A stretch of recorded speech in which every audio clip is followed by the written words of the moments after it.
Hello and welcome to Jeremy's Yorkshire Allotment Adventures, and I've slightly delayed filming today because this morning absolutely pelting it down with rain here in Yorkshire, but this afternoon, look, we have beautiful blue skies.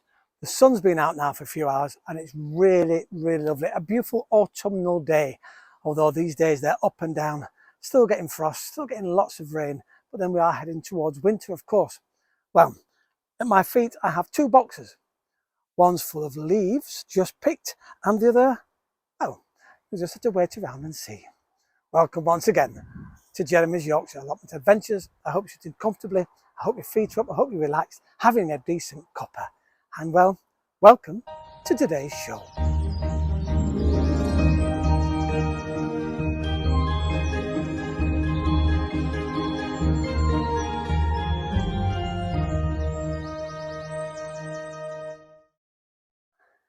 I've tried to find a bit of a secluded place in the allotment because it's very windy and the wind's getting up now. And well, things are still surviving. I've been doing a lot of clearing up, and when you clear up, of course, you dig down. Well, I do anyway, and look what I've found. Lots and lots of very long bindweed, because as you know, this year, not grown very much, so that's now enabled the bindweed to get along and get into places where it normally doesn't, because on both sides, actually, at the moment, we've got bindweed growing, it's encroaching on my space. So I'm trying to get as much out as I can before winter, and then when we start again in January, February time, properly clearing up, then we'll start digging in a pattern and getting rid of these here. But look at the length of them, they're just absolutely, and some are absolutely gigantically thick roots, and it spreads off, it cuts off in all directions, but it's best to get them out. I'm going to put them on the floor in front of me here, and we'll get rid of those. Again, they get burnt. Don't just put them on normal compost, because a little fraction, as you know, over the years now, can grow into, well, what we've just seen there. So, what do we do at this time of year? What's exciting? Well, what's exciting is planning ahead. And this is real planning ahead, actually, because this is really alt for note. It's a lovely section about alt for note, because where I live, luckily, we've got a park nearby. And before the park keepers come and take it all away, I tend to nip out with my wheelbarrow and sacks, of course, and fill them with free leaves. And look at these beautiful leaves, all full of autumn colours. It's better to get them if you can when they're not as damp, because they collect easy and go in the bags easier. But when you get them, you need them to be damp. You need to dampen them off, and they need to be able to have water on them all the time. But what you need to do, now I'll talk you through this. Obviously I've not got my big bin here. I've got a special area to put the leaves in at this time of year, and we're trying to create leaf mould. Now leaf mould is really good once it's gone down and once it's become into a compostable material. Now this is where a long-term strategy takes place, and if you can get as much of this stuff somewhere on the allotment, or even if, like myself, if this is all you've got, actually, you'll get some decent compost out of this eventually. It's always good to slightly drill the sides, not the bottom, because you don't want and if you can keep it off the floor to stop, you know, weeds and stuff getting into it, because you are going to be putting water into this, or even nature itself through rain will give it water. And what you need to do is really compact it down, probably about, I don't know, this much, half a foot, if you can, and then really dampen it down and really make sure, because you want all of these leaves to be touching. You don't want any air gaps in them. So get them as flat as possibly can.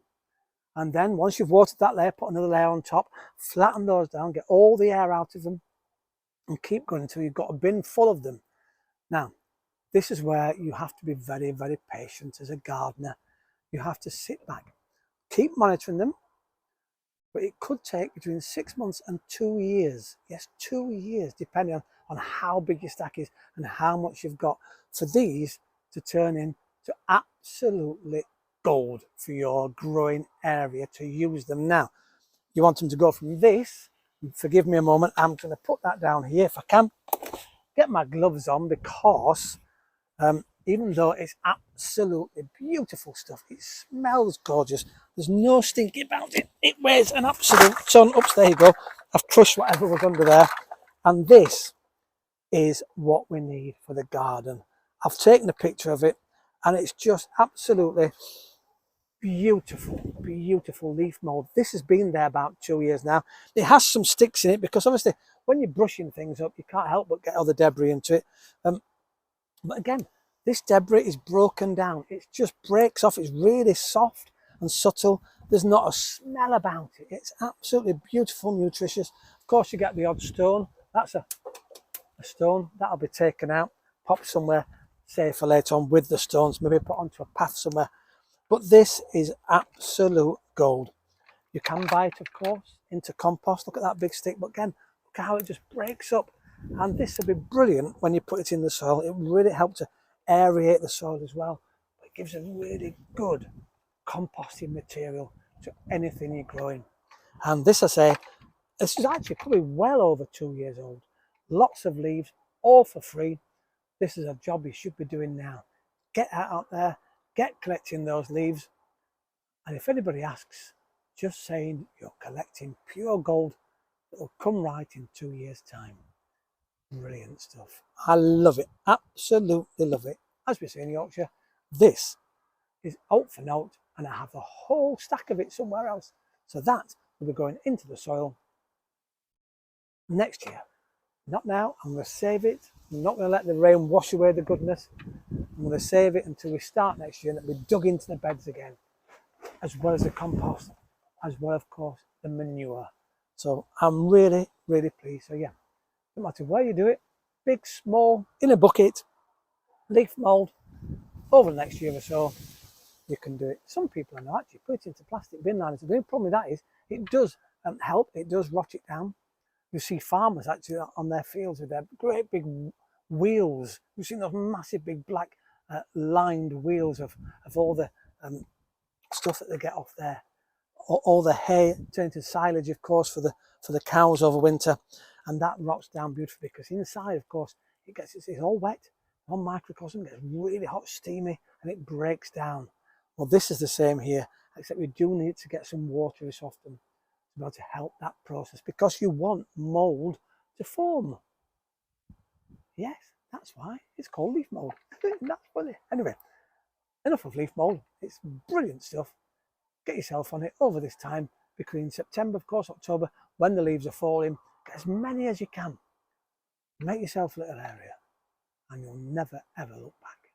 Fabulous. Thought I'd just move areas. I'm sat on the banking, and I've said this will all change next year, hopefully. I'm sat amongst a tree actually because I cut this down. There's some of the branches were hanging over, so that they've come off. So they're just laid here for the moment, and they're going to be put into my shredder when they've softened a little bit, when they've rotted a bit. Because some of it's a little thick.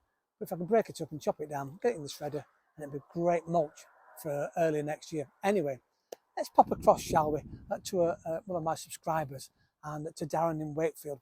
And Darren, you've been preparing your allotment as we were talking about last week, and you've sent me some fantastic pictures. Look at that, you've covered all your raised beds, or some of them.